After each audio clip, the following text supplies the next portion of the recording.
Tak do Exum mě přivedla vlastně reklama na Instagramu, kdy vlastně samo na mě vyskočilo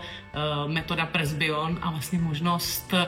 takzvané vetchozrakosti operovat, protože do té doby jsem vůbec o tom neslyšela. Úplně mi to okouzlo, protože jsem zrovna v té chvíli řešila, že se mi zhoršil zrak na blízko i na střední vzdálenost a už jsem měla 2,5 dioptrie. A potřebovala jsem brýle, které by byly bifokální na to střední a blízkou vzdálenost. Už to šlo docela u velkých částek a vlastně jsem si říkala, že je super, že vlastně vůbec se to dá řešit. Takže v tu chvíli jsem se vlastně obrátila pak na Lexum a zkusila jsem se objednat a vlastně pak přišlo to vyšetření, které mě teda překvapilo, protože to bylo opravdu 3-4 hodinové vyšetření, kdy vlastně jsem ani nevěděla, že existuje takových různých přístrojů na oči. A to samozřejmě pro mě bylo super taková zpráva, že můžu být tím, na kom se vlastně dá ta operace udělat,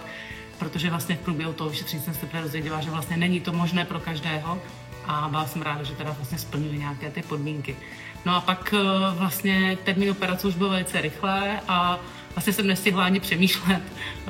co by se mohlo, nemohlo stát a vlastně nejkrásnější byl asi ten pocit, když jsem byla po operaci, sice teda oči rozkapanej,